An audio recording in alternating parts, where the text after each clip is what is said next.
Morning everyone. जैसा कल बताया था कि इंडिफरेंस कराओ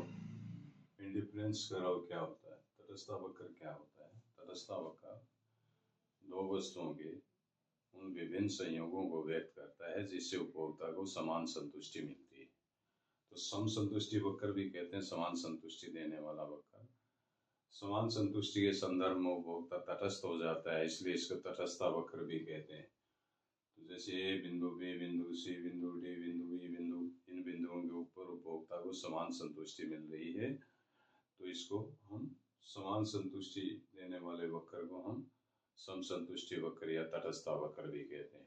आज एक दूसरी महत्वपूर्ण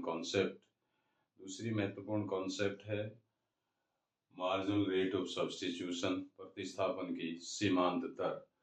अर्थशास्त्र के अंदर हम ये बेसिक सी कॉन्सेप्ट आपको इसलिए बता रहे हैं ताकि जब अर्थशास्त्र का गहराई से अध्ययन करेंगे, डीपली इसकी स्टडी करेंगे, तो ये बेसिक कॉन्सेप्ट सभी को पता होनी चाहिए। इसलिए बेसिक कॉन्सेप्ट महत्वपूर्ण है। बगैर बेसिक कॉन्सेप्ट के अर्थशास्त्र का डीपली एनालिसिस करना मुश्किल हो जाएगा। इसलिए मार्जिनल रेट ऑफ सब्स्टिट्यूशन, प्रतिस्थापन की सीमांत दर क्या होती है।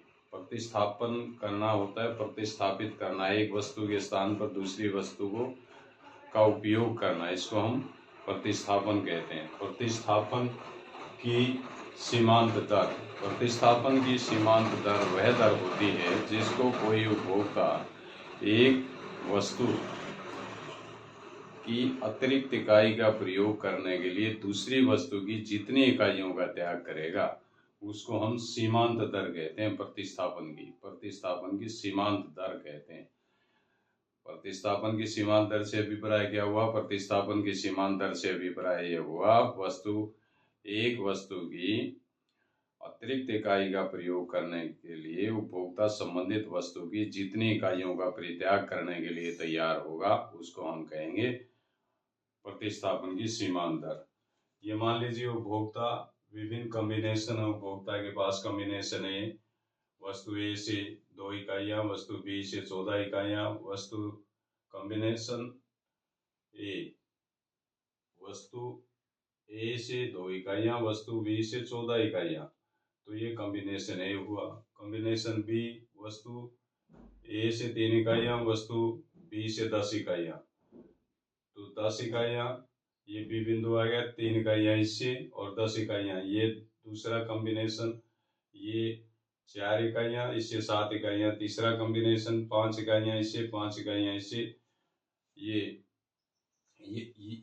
यहाँ मार्जिनल रेट क्या हुई? कॉम्बिनेशन ए के ऊपर, कॉम्बिनेशन ए के ऊपर 2 इकाइयाँ वस्तु ए की और 14 इकाइयाँ जो है वो वस्तु बी की।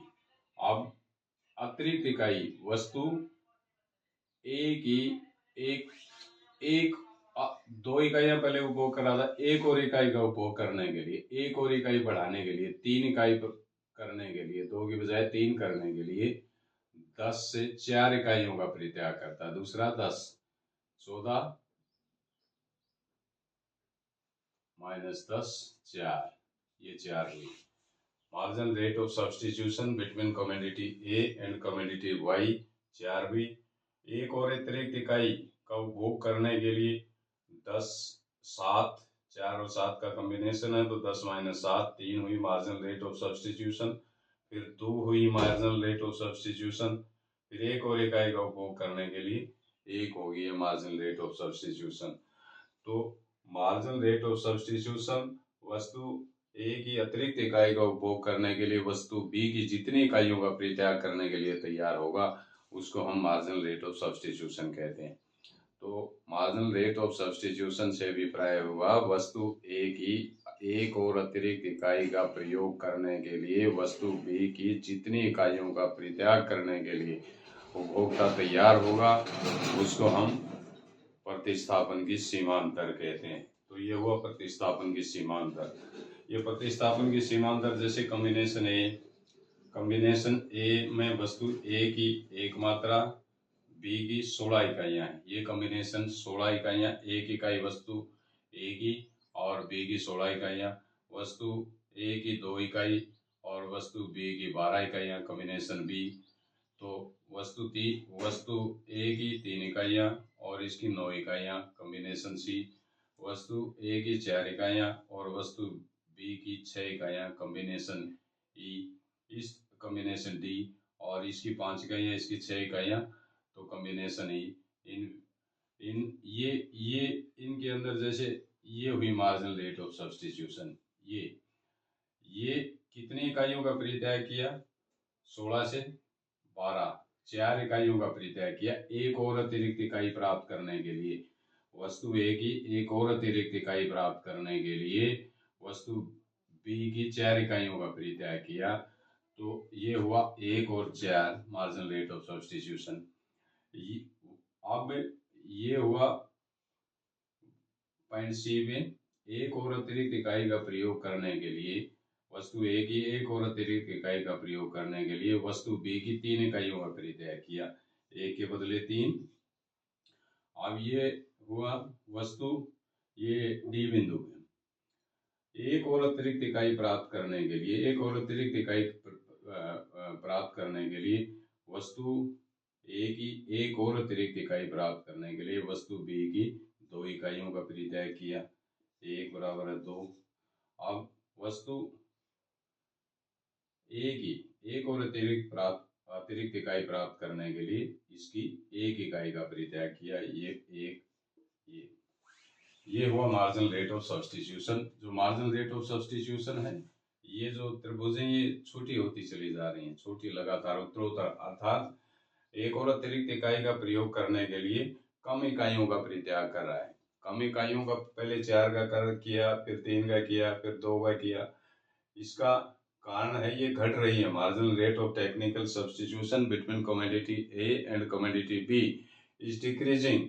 इसका कारण क्या है? इसका कारण ये है जैसे जैसे वस्तु ए की अतिरिक्त इकाइयों का उपभोग करता चला जाएगा तो उपभोक्ता उससे संतुष्ट होता चला जाएगा, और जिसका त्याग करेगा उसकी उपयोगिता बढ़ेगी और जिसका उपभोग करेगा उसकी उपयोगिता गिरेगी। तो इसलिए इसका ये बेसिक कारण ये है कि जैसे जैसे वस्तु एक्स की अतिरिक्त इकाइयों का उपभोक्ता करता चला जाएगा, जैसे घटती सीमांत उपयोगिता में बताया था ना, जैसे जैसे उपभोक्ता वस्तु ए की अतिरिक्त इकाइयों का प्रयोग करता चला जाएगा, इकाइयां बढ़ाता चला जाएगा, इकाइयों से प्राप्त उपयोगिता कम मिलती चली जाएगी। और जैसे जैसे वस्तु बी की इकाइयों का त्याग करता है तो उनकी उपयोगिता उसके लिए बढ़ेगी। इसलिए marginal rate of substitution between commodity and B will be decreasing. वो घटती भी